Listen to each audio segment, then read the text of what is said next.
สบายดีมื้อนี้ก็เอาคลิปงานบุญปีใหม่อยู่วัดเหล่าสันตลุษามาพากเด้อนี่ก็คือลูกสาวนางโพเหนือก็ส่วนหยังก็พาลูกๆมาซอยเวียกซอยงานนั่นเองมาเมิด4แม่ลูกหั่นแหละพากันซอยเกมแต่มื้อวันศุกร์วันเสาร์วันอาทิตย์3มื้อนี่แหละผู้น้อยๆก็มาผู้เยอะก็มาผู้กลางก็มาก็มานอนอยู่พี่แหละเมืองซันตาโรซาพี่แหละเก็บเครื่องเก็บของมาขายแหน่อยากมาซอยเวียกแหน่ก็มาเวียกหนึ่งได้2ย้อนก็ประมาณนี้ส่วนเครื่องหั้นก็มาปะเหือม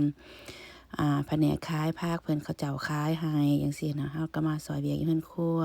เพราะแต่ละปีส่วนหลายมันซั้นยังจะรับผิดชอบเรื่องทอดกล้วยทอดมันทอดเผือกอีหยังประมาณนี้แหละนี่ลูกสาวก็มาทักทายแม่จุ๊บๆแม่ว่าซั่นอยู่หลังเรือนครัวนี่ก็จะวีเด้อพี่น้องเด้อแต่ละคนก็เฮ็ดหน้าที่เพิ่นหน้าที่มันเช่นว่าผู้จืนไก่ก็จืนไก่ผู้เฮ็ดลาบก็เฮ็ดลาบผู้ฮ้อสปริงโรลก็ฮ้อไป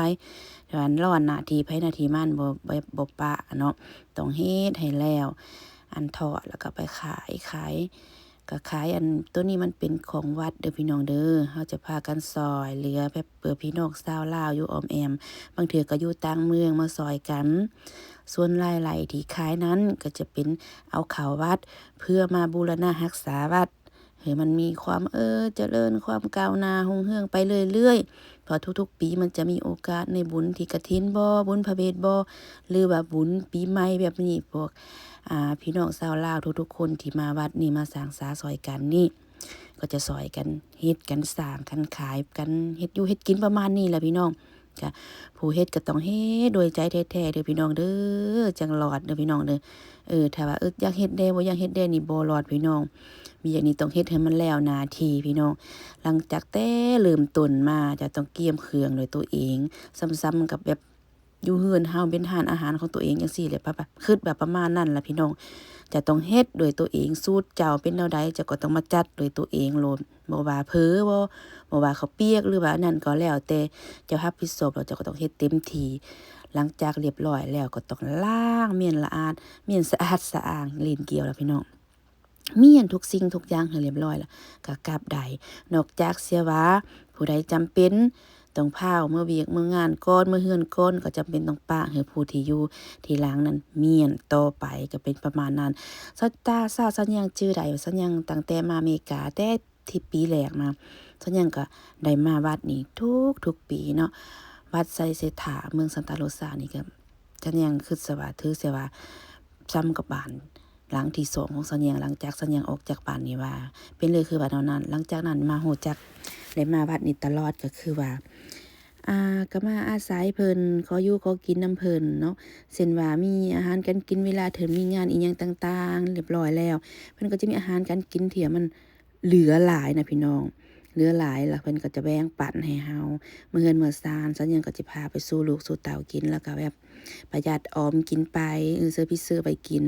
อันนั้นแหละก็เฮ็ดให้ซันยังแบบถึงว่าซันยังบ่มีเงินมีค่าบ่มีหลายๆที่ว่าหลายปีผ่านมาซันยังก็อยู่ได้เนาะและอันที่2มาก็ย้อนพี่ย้อนน้องหมู่คู่หรือคนฮักแพง FC อีหยังทั้งข้างมาพากมาตอนจึงอยู่ได้จนมาฮอดปัจจุบันนี้นั่นเองเนาะถือว่าได้กินอิ่มหนำสำราญกินอิ่มนอนอิ่มนุ่งอุ่นว่าซั่นซะ ลิ้นเกี่ยวตลอดล่ะพี่น้อง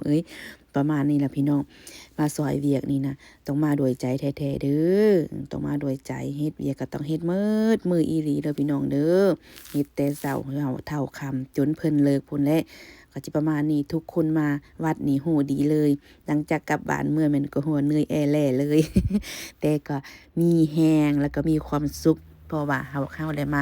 สอยด้วยใจแล้วก็มีความสุขเต็มใจมาว่าซั่นเนาะทุกคนก็หลังจากเฮามาทุกคนก็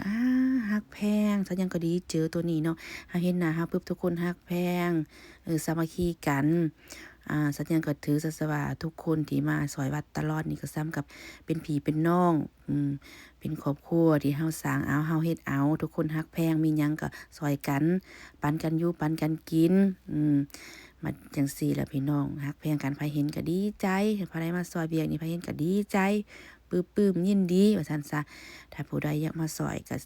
ทุกคนก็มาซอยได้เด้อพี่น้องเด้อพวกเฮาก็เปิดกว้างเนาะแต่ว่ามีหลายแผนกเด้อพี่น้องเด้อตัวนี้มีแผนกแผนกข้าวเปียก แต่ละแผนกส่วนยังอยู่ทางหลังหวานเป็นแผนกฮ้อนพี่น้อง แผนกทอดพี่น้องอยู่เตาไผ่ตลอดเด้ออันนี้ก็คือแผนกฮอสปริงโรลบ่แล้วก็ต่อไปก็จะเป็นลาบบ่อีหยังประมาณนี้ไผเต้นก็เต้นไปไผม่วนก็ม่วนไปประมาณนี้ก็แขกต่างดาวต่างเมืองมาก็จะม่วนพากันมาซื้อมาดื่มอันอยู่อันกินเฮาก็มารับผิดชอบเฮ็ดอยู่เฮ็ดกินก็รับผิดชอบไปคนก็กำลังเริ่มหลั่งไหลกันเข้ามาสินะแม่ครัวก็ตั้งหน้าตั้งตาเฮ็ดให้มันแล้วแบบประมาณนี้ล่ะอันนี้ก็คือแบบประธานวัดบ่หรือว่ามาทักท้วงทักทายเฮาบ่อีหยังเอามาซิมไปก็ แม่ครัวก็ไปก็มาก็มาซิมจื้นกล้วยจื้นมันก็มาซิมกันก็ประมาณนี้เนาะเฮาอยากกินหยังเฮาก็ไปขอกินนำผู้ที่เขาเฮ็ดลาบเฮ็ดก้อยเฮาก็โอ้หิวข้าวบ่อยากกินตำหุงบ่เฮาก็ไปขอนำแม่ครัวคนอื่นมากินจังซี้แหน่ก่อนสิเฮ็ดเวียกใดก็ต้องแบบเติมพลังเต็มที่ก่อนพี่น้องเด้อก็สิประมาณนี้เนาะอันมีอยู่ปีหนึ่งเนาะที่ฉันยังบ่ได้มาซอยที่เหลือนั่นก็คือมาทุกปีนะพี่น้องเพราะว่าฮอดยามใดมันก็เพิ่นก็ต้องการผู้ซอยเด้พี่น้องเด้อต้องการผู้ซอยเฮ็ดเวียกเพราะว่ายังขาดผู้ซอยอยู่เด้อหลายปีน่ะผ้าไหมถ้าผู้ใดอยากซอยมีน้ำใจมีเหือมีแห้งมีใจศรัทธาอยากซอยเหือแห้งเป็นทรัพย์สินหรือว่าจักซอยมาซอยเฮ็ดอยู่เฮ็ดกินบ่อาหารการกินบ่ว่าซี้นะ ก็ได้เด้อพี่น้องเด้อก็สามารถหาติดต่อพระอาจารย์ได้บ่หรือว่าประธานวัดติดต่อหาวัดโดยตรงก็ได้วัดลาวไสเศรษฐาเมืองซันตาโรซานั่นเองเนาะนี่ก็จะมีมื้อต่อมาวันอาทิตย์ก็จะมีการเซอร์วาดญาติน้ำตอนเช้าในตอนเช้าเนาะหลังจากนั้นก็จะมีการแสดงน้องๆลูกๆหลานๆเฉพาะตามฮิตของประเพณีวัฒนธรรมลาวก็สิประมาณนี้เด้อนี่ก็คือทีมพรของวัดลาวไสเศรษฐานั่นเอง หลังจากนั้นก็สิมีการทางหลังยาวต่อมาอีกเนี่ยมันจะมีหลายจุดหลายหม้องเนี่ยซั้นยังก็เลาะบ่ได้ทั่วได้ถึงเนาะเพราะซั้นยังอยู่แต่เรือนครัวก็มีแต่ออกมาเบิดหนึ่งสู้แบบซั้นยังก็จะมีแจวมาพาขายให้เอื้อยเพิ่นเป็นผู้ขายอยู่นี่เนาะก็จะมีโซนขายเครื่องดื่มโซนขายอาหารหลังจากนั้นก่อนสิกลับซั้นยังก็ได้มาสงพระพี่น้องสังพระสงพระอยู่ทางหลังวัดทางข้างวัดหลังวัดนี่ล่ะพี่น้องเอ้ย ขอให้สุขดีปีมืออยู่เย็นเป็นสุขสุขสุขคนผู้มวลกับมวลต่อไปผู้คุกกับคุกต่อไปหลังจากนั้นสัญญาณก็จะเริ่มมาเมียนมัดปัดก็หลังจากหาแล้วเวียกแล้วก็สิมานี่เด้อ